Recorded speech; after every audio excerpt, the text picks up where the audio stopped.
Hello, Aaron. Hello. You're supposed to say my name. Let's try that again. Hello, Aaron. Hello, Justin. Thank you for taking the time to speak with me today. Oh, anytime. Today, we're going to be talking about the hit film, The Good, the Bad, the Ugly. Have you seen it? I have seen it. Where did you see it at? On a DVD. Was it a digital video disc? A Blu-ray disc? A HD DVD? It was on a beta tape. Was it on a beta tape? Ah, shit, my cat's in here. Are we on NPR?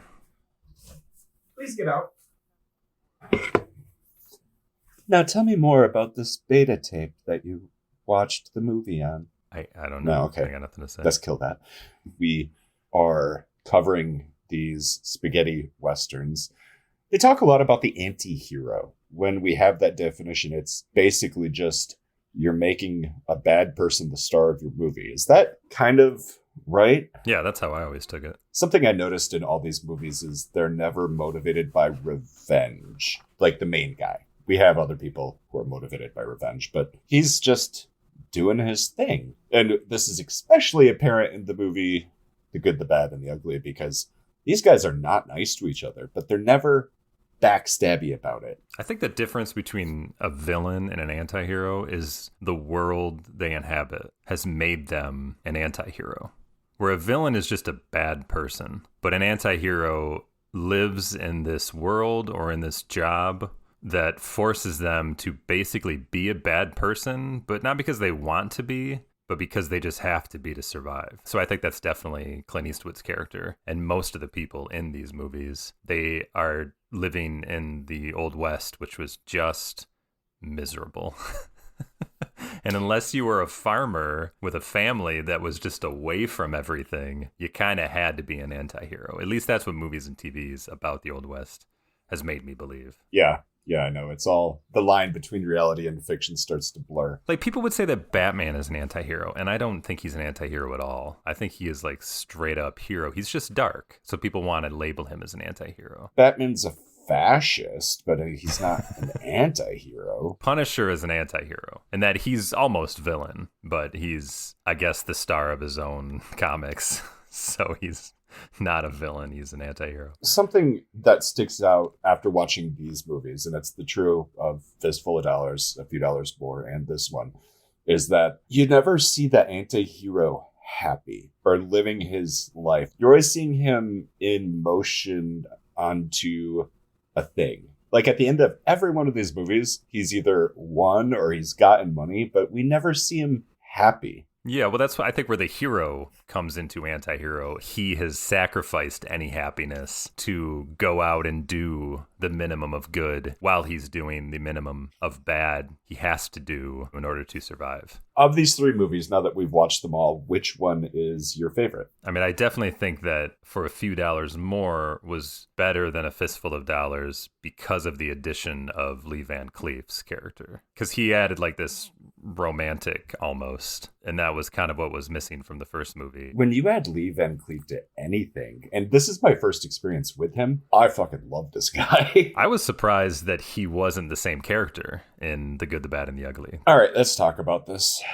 Narratively, Clint Eastwood's character, the man with no name, is the same in all three movies. Maybe not, though. Maybe not, and I don't think it matters. Because he always has a different name. But it's always a name that he doesn't say that's his name. People just call him. Yeah. Because they really, when they unveiled his proper outfit, when the movie is getting towards the end, that was my first big red flag, is when they introduced him not wearing the poncho. Right. Was weird. Yeah, I thought so too. And I love that they made a big deal out of it for the audience. And he found it. Yeah. But did you realize, here's something, I don't know if you realize, chronologically, it's a prequel to the first two. I don't, why? Because it takes place during the Civil War, and the other two take place after the Civil War. So what you were witnessing in The Good and the Bad and the Ugly is him finding his look for the two other films. That's where he found his poncho. No. You just witnessed a movie like Indiana Jones and the Last Crusade, the cold open with River Phoenix, where he found his hat and the whip and how he became Indiana Jones that we all know and love. I had that thought because of Lee Van Cleef's character being a military veteran. Mm-hmm. I think that's a great way of looking at it. I don't know, man. I want to know because that payoff is so good. But there's no connection. This is just film historians trying to put these films into some sort of sense, whereas the filmmakers didn't ever worry about that. Oh, yeah. Sergio Leone was not concerned with narrative connections between the three. And in fact, he wanted Eastwood to be in his next Western, which was Once Upon a Time in the West, but he didn't want to do it.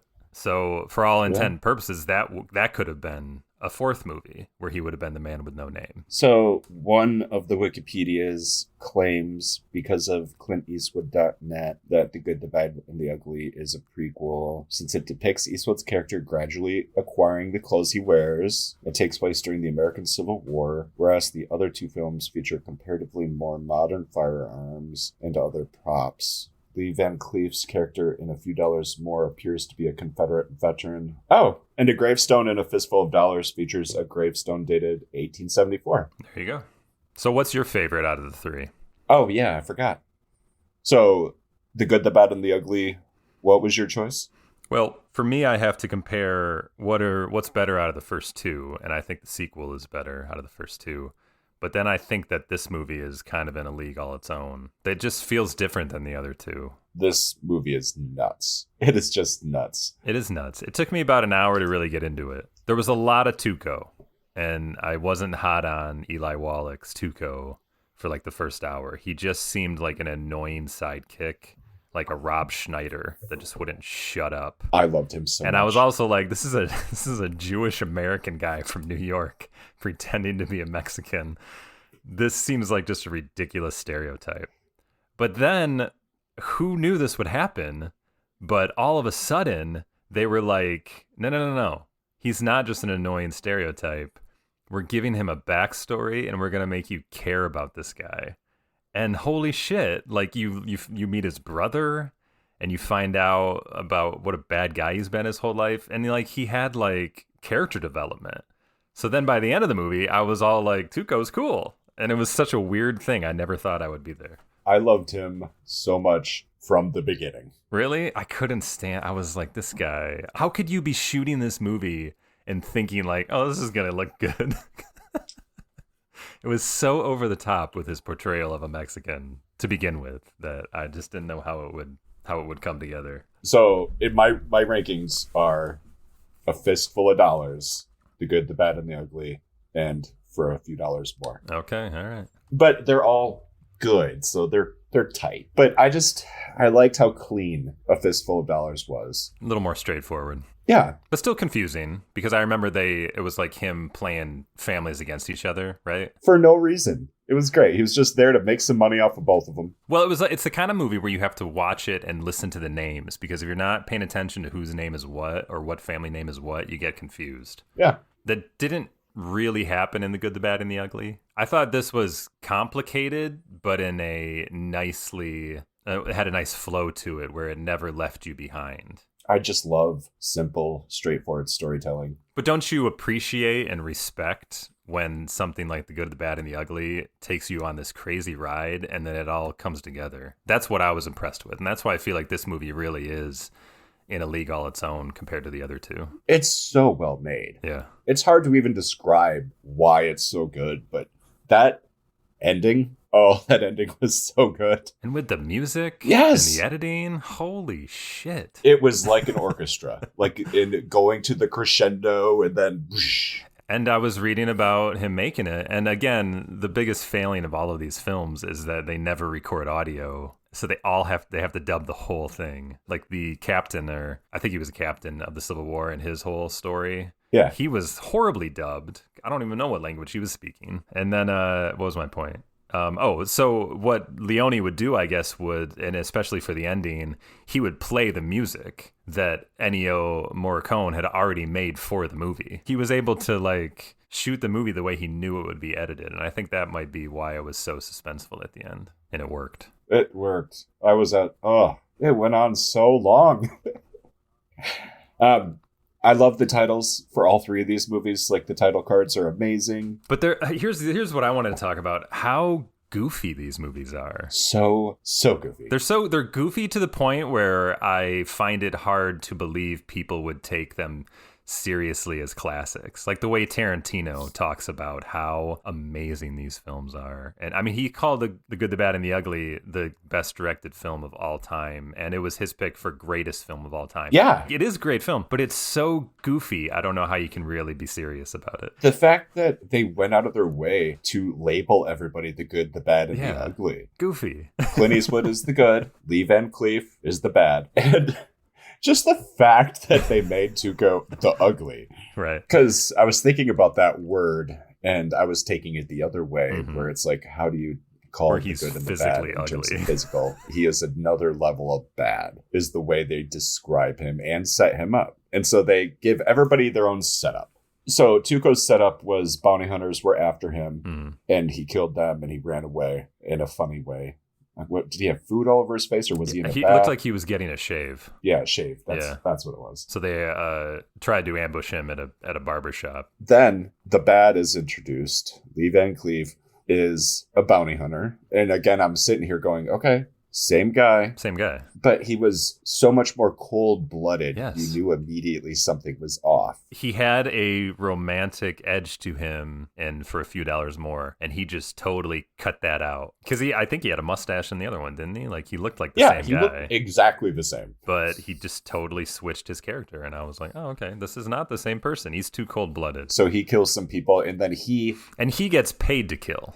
That's why he's the bad. Same concept as last movie. They were both paid bounty hunters. The bounty hunter is like, you go and find the person dead or alive, and you take them somewhere to get paid. Angel Eyes, Lee Van Cleef's character, was literally like hired to go kill somebody. That's the difference. Yes, I think that's a good point. That's the difference from anti-hero to bad guy to villain. It's during the intro for Lee Van Cleef, Angel Eyes. He accidentally learns about some gold. He had no idea about it. He was just there to kill some people. He gets a nugget of information about a guy that has a bunch of gold. Like $200,000 worth of Confederate gold. Which, considering the gun that he steals, or Tuco steals, was $20, that's millions in today money.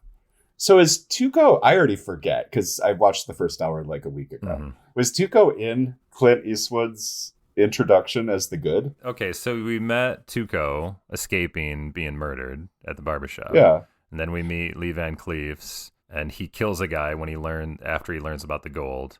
And then he goes back to the guy that hired him to kill that guy and kills that guy. And then Eastwood, I think, don't we meet Eastwood when he's saving Tuco from getting hung? Running the scam. Yeah, I think so. So he saves him. He shoots the hangman's noose and saves Tuco. And Tuco rides off. But he's also the guy that brought him in. Yeah.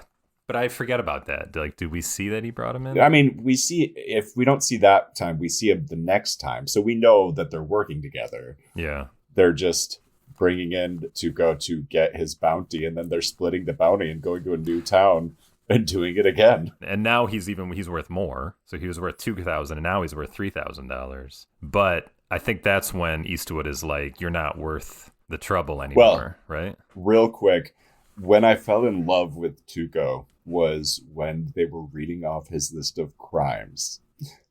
And happily, a website, burrowowl.net, has collected his list of crimes from the times that they hung him.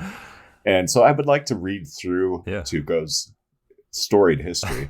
Armed robbery of citizens, state banks and posts offices, arson in a state prison, cattle rustling, counterfeiting and passing counterfeit money, crimes against places of high authority, including burning down the courthouse and sheriff's office in Sonora, extortion, highway robbery, horse thievery, illegal postal pickup, unlawfully drawing salary and living allowances from the Union Army, receiving stolen goods, robbery, robbing an unknown number of post offices, selling stolen goods, supplying Indians with firearms, theft of sacred objects, using marked cards and loaded dice, derailing a train in order to rob the passengers, murder, kidnapping, assaulting a justice of the peace, raping a virgin of the white race, statutory rape of a minor of the black race, intention of selling fugitive slaves, bigamy, deserting his wife and children, hired himself out as a guide on a wagon train.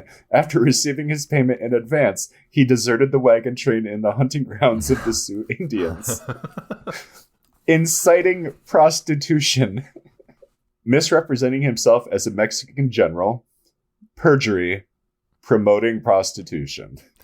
I mean, I'm not all for capital punishment, but you got to hang that guy. That's ugly. And I could see why that would be the name. Prostitution is my favorite word. I don't know what that means.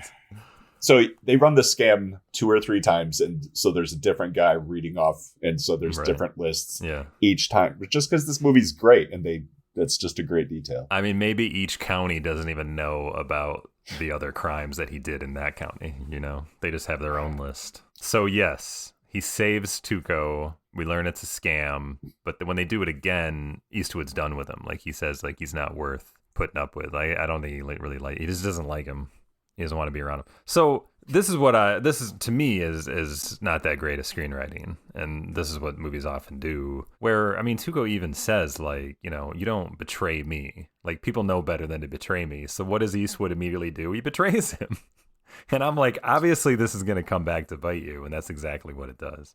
So I found that to be a little like, all right. I mean, I guess you're just moving the plot along. It's the concept of Eastwood not killing somebody unless there's a reason. Do we ever see him kill somebody for no reason? I don't think so, no.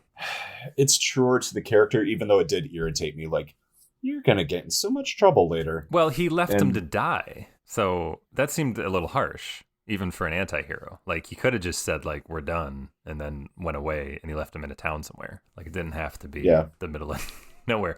But maybe there's a reason that I'm not thinking that he had to do that. So Eastwood goes and does his own. He starts to do his scam again. He has somebody else that's a willing participant, right? But Tuco goes on this adventure and survives, crawling out of the desert, and finds a gun. You know, and I guess there's a deleted scene that I didn't see in the American version, but it's in the European version where he actually encounters his posse again and convinces them to help him go after Eastwood. No, I saw his posse. Well, we see the version, but we don't see the scene. I didn't see the scene where he convinces them to come with him again, but they go and they find Eastwood. Yeah, he goes to, like, they're hanging out in some cave. Yes. And he sits down where they're eating. I didn't see that. He's talking out loud about how they could make an easy $4,000. And then you see 3 ropes fall down from the top, and his cohorts come. They're only in it. They I don't even know if they speak, but they're in it for like, 5 minutes. So it just looked to me like a good cut. Like if they had to shorten the movie, it worked for me because it went immediately from him getting the gun and then to sticking up Eastwood when he was trying to do his scam again. Yeah. Then he's with the posse. So to me, I was just like, oh, he just got his guys back. Or he has some guys now. But it didn't matter how he got them. I don't know. I mean, long story short, Tuco is looking for revenge because he never brings up the money. Because he takes Clint Eastwood out into the desert and marches him around. Because Eastwood left him, I think, 7 miles out of town? Yeah. Tuco's like, I'm going to march you 100 miles across this desert, you son of a bitch. And they go at least 30 or 40 miles. And this movie does something that surprises me every time with these movies, where they really beat up these characters. We see Clint Eastwood scarred like crazy. His entire face is just a scar during this scene. I think this is what was important to Leone, is that he really wanted to show how rough and shitty the Old West was, at least the way he understood it to be. He knew that the John Wayne versions of movies were a romanticized version of the West where the hero was good and true. And he was like, nah, I'm sure it wasn't like that. But also, like, spaghetti westerns were B movies, right? I mean, they were grindhouse films in a way. They wanted to do things that push the envelope. And so be more grotesque, be more violent. He just happened to be an artist in the midst of that schlock. I need to see his other trilogy, whatever it's called. Yeah, I would like to. They call it the Once Upon a Time trilogy. Which are the same concept, a trilogy with no narrative structure connecting to them. Yeah, and it's interesting to me that the first two of that trilogy are Westerns, so there's the inherent connection. But then the last one not only takes place, he made it like 13 or 15 years later, but it's also about American gangsters, with Robert De Niro and James Woods. Yeah. Yeah. And they still consider it part of that trilogy. But see, the thing about that movie, Once Upon a Time in America, is that when they chopped that down for American release, it was a huge flop because it sucked. But if you watch the over 3.5 hour version, that's the classic movie. So you really gotta put in the work to see how good it could be. Bah. So where are we here? Scarred Clint Eastwood. Like, I was literally worried that he was going to spend the rest of the movie just scarred. I don't even know how to describe the sunburn that he got. It was a little much. So he's going to die, and this is where all these plot elements just kind of trickle in. Yeah, coincidence here is pretty far-fetched, but I thought it was so cool in the clever way they had it come together, even though it was coincidental. So we're just hearing talk about the Union is on its way in. The Confederacy is retreating. Is it Angel Eyes? Snake Eyes? Snake Eye. Snake Eye has figured out that the guy he is looking for that has the money had rejoined the Confederacy. He's going by the name Bill Carson. I want to name my dog Bill Carson. Like, that would just... Bill Carson. Come here, Bill Carson. Because most people have no idea what you're talking about, but you'll meet one person at some point that'll be like, whoa, did you say his name was Bill Carson? And yeah, know. And it'll be awesome. So Tuco and Clint they see a runaway Confederate carriage, and Tuco stops it, and he starts robbing the dead bodies inside. And who's in there? We know he's in there because he has an eye patch. Yep. Bill Carson. And we just think he's dead. But then, Bill's alive. He starts telling him about the money so that Tuco will save him. And Tuco has to run and get some water. And Clint, in his state, crawls over there and is somehow able to speak with Bill Carson. Yeah, and he gets the whole story. Yeah. Plus the name of the grave, which is what Tuco didn't get. So Tuco knows half the story, and Eastwood knows of where the gold is. So obviously he can't kill him now, and he needs him. So that's where it becomes a search for gold, where all three characters are now looking for this gold. Eastwood's just like, okay, we're going to be on a team now. We have a mutual thing going on. And he doesn't try to get revenge on Tuco. They go about their business. They don't take anything too personally, and they just, or at least Clint. Well, see, Clint didn't know what cemetery. He didn't get that info, but he knew the name of the grave, whereas Tuco knew the name of the cemetery. So they both needed each other, and finding the money was more important than revenge at that point. But this is where Tuco, for me, became a character I actually cared about, because before he was just a giggly, over-the-top Mexican stereotype. I was always just like, why are people so hot on Eli Wallach's performance in this movie? Because it just seems a little ridiculous. But then This is where we get his character development. He's trying to save Eastwood, so they don the Confederates' clothes, and they go to a hospital. Or they go to a monastery that's like been converted into a hospital. They're like in New Mexico, so some of the war is going on there anyways. And I think there was a scene where he found out where his brother was, but that scene was not included in mine. They just end up at this monastery, and the monks like take him in, and they nurse Eastwood back to health, and he just happens to run into his brother there. But you learn about, in this sad way, about how his brother had no faith in Tuco because he knew he was just a bad person ever since they were younger, and they get in a little fight. I don't know. It probably doesn't really mean anything, but to me, it built his character, and I was like, all right, there's more to this guy than just the stereotype. Yeah, they have that conversation that Eastwood hears, and I think that's where Eastwood likes him more than he did before. Yeah. This movie, again, being goofy, they're on their path to the gold, and they see an army riding in. So and the uniforms are gray, and so they're all excited. They're Confederates. Don't worry, we'll be friends. And then, They're actually blue. They're just covered in dust because it's the desert. Because they've been riding so and far. The Unions capture them as prisoners. Yep. This is the part that I find funny. We meet Snake Eyes again. Snake Eyes, yeah. Snake Eye. We meet Snake Eyes again because he's infiltrated the Union army and somehow has become a captain. Now, did you see where he infiltrated the army, or did you just meet him? No, we just meet him. Yeah, okay. So maybe you did see the American, and maybe I'm just not remembering the cave scene with Tuco finding his posse. Maybe. So anyway, but apparently in the European version, there's a more in-depth thing about him actually arriving there and somehow sliding into a general, has a Union army. Somehow he infiltrates, and people believe who he is. I don't know how that happened. But I also thought he didn't have to even pretend. He could have just been a general. I don't know. That's where I was struggling. Was this a Union officer who was also doing assassinations on the side with his criminal gang? That makes it cooler. Or was it a criminal gang? Because I think it was criminal gang. Yeah. Simply because he knew that the guy he wanted was on the Confederate side. Mm-hmm. And he was hoping to run into him at a prisoner camp. Yeah. So his dude, his number one that he's got with him, the big fat dude who's always beating up people for him, that's part of his gang. He also is a fake Union soldier, is what you're saying. That's what I'm saying. Yeah, yes. I think that's possible. And they're just abusing prisoners, which is funny. And if you're going to pretend to be a Union soldier anywhere, it probably would go over better at one of the camps where they were holding prisoners, because you have one job, just make sure they don't escape.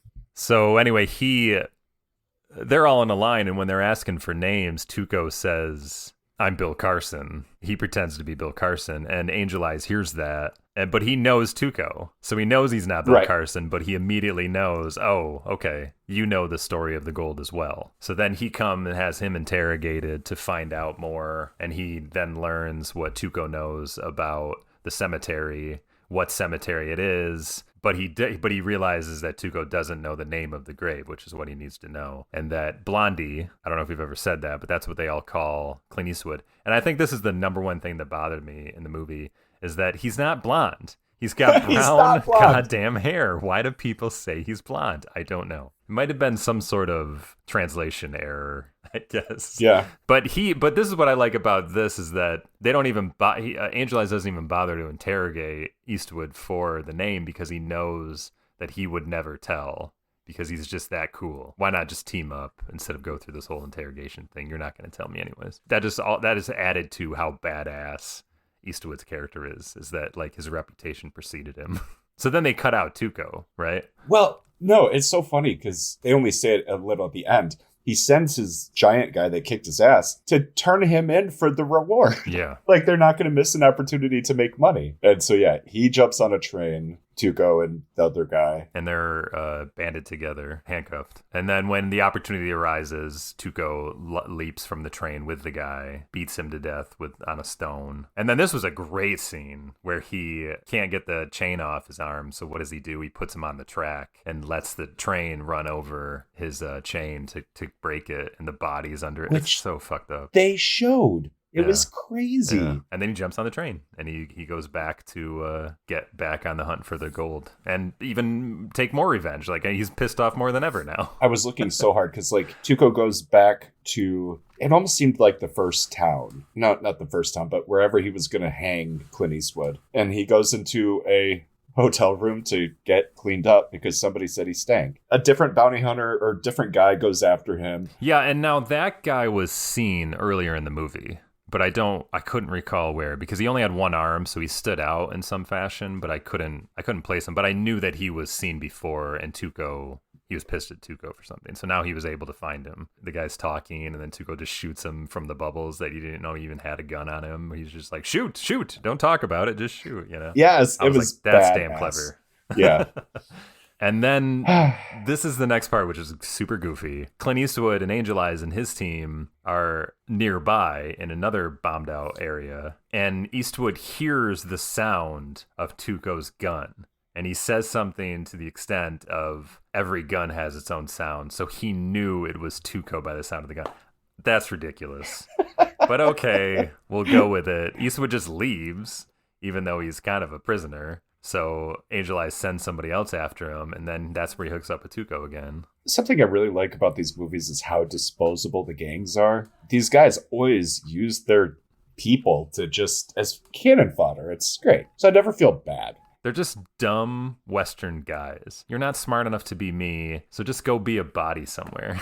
So this movie is amazing in English. The fact that this is an Italian movie that they dubbed in, the timing of the jokes, like the acting is so good. Yeah. If they had messed up the translations or the dubbing, this movie would be terrible. I even read that when they released it, like 35-year anniversary or whatever, they had Eastwood and Eli Wallach redub some scenes that were originally cut out but found that were never dubbed. I mean, is your Clint Eastwood any better than it was last? Probably Yours is not. better than mine. Yeah, mine's horrible though. I don't want to do it. But he doesn't say much. I mean, the guy's got like 5 lines in the whole movie. Well, and one of them is coming up where they're killing off Snake Eyes' guys. Yeah, so they're teamed up again. And Tuco's walking down the center of the street, all badass. And then out of nowhere, Clint Eastwood kills one of the guys, and Tuco looks at him and he's like, something about dying alone? Like, I forget what he said, but it was like so quippy and so good.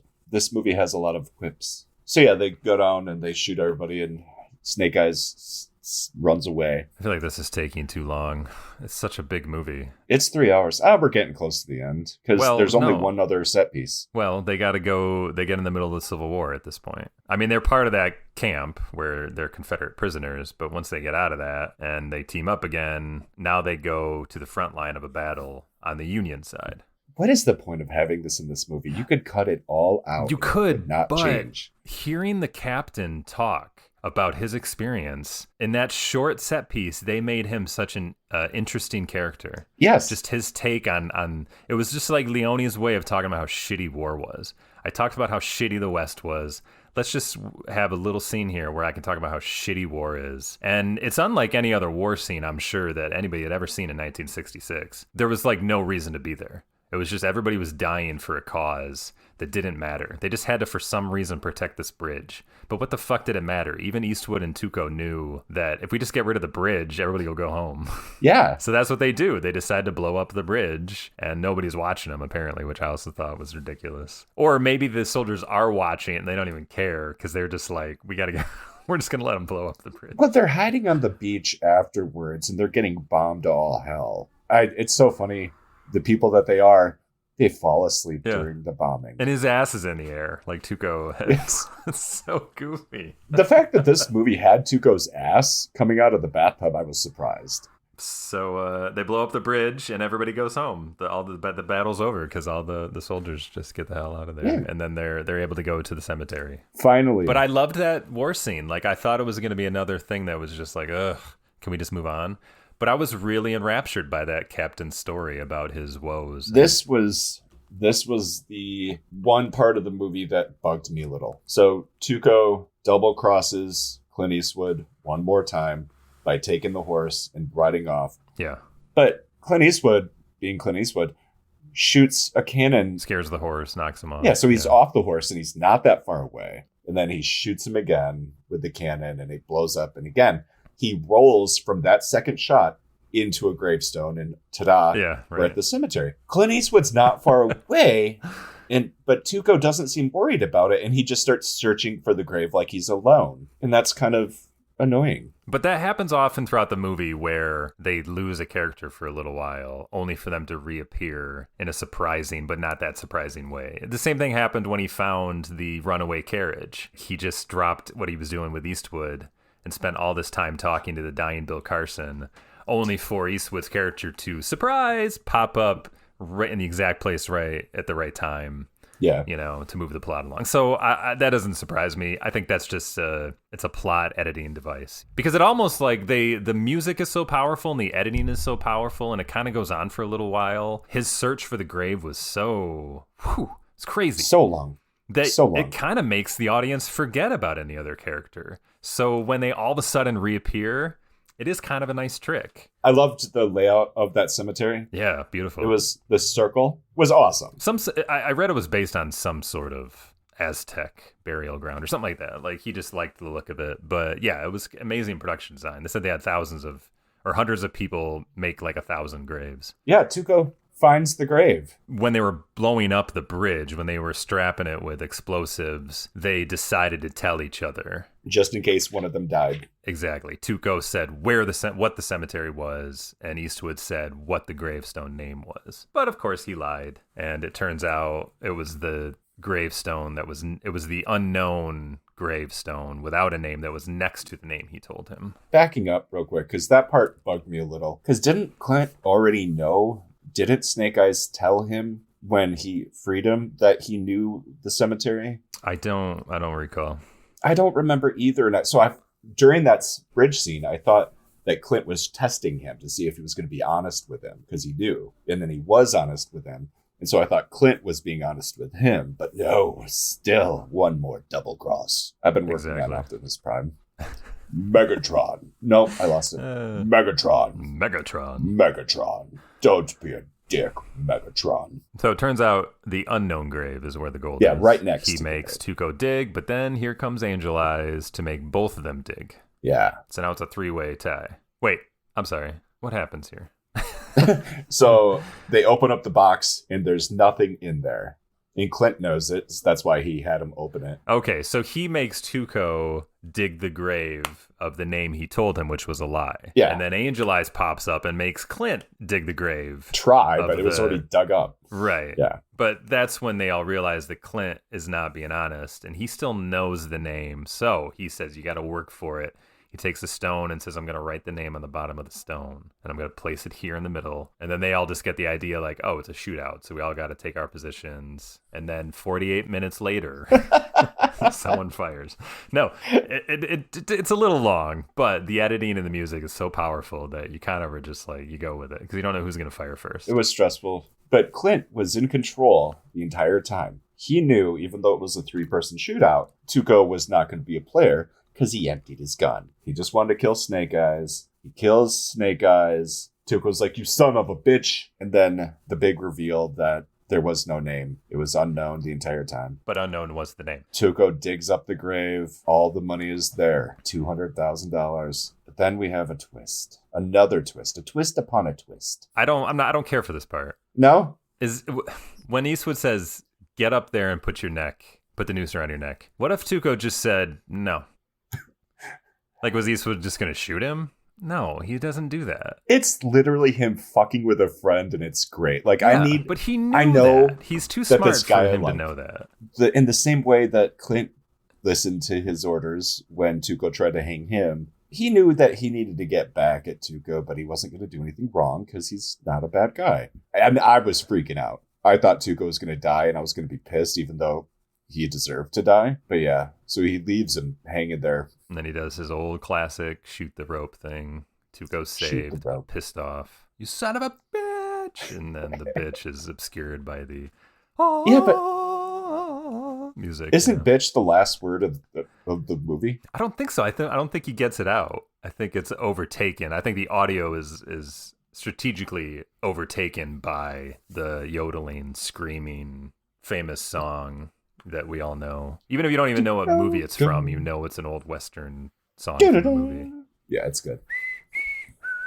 And that was the end of the movie with, once again, Clint Eastwood riding off into the sunset with $100,000. Yeah, because he left half of it for Tuco. I mean, he didn't double cross him on the money. No, he was being Good fair. for him. And that's it. I think that's about it, yeah. I see that they had a treatment for a sequel that they never did, thankfully. Yeah, I think the writers just, came up with another idea, but Eastwood didn't want any part of it. Well, writers always do that. Writers are always like, well, let's do another one. Like, I got more ideas. Set 20 years after the original, with Tuco pursuing Blonde's grandson for the gold. That just sounds terrible. And Joe Dante was going to direct, I guess. I'm sure there's not a lot of truth to it. Yeah.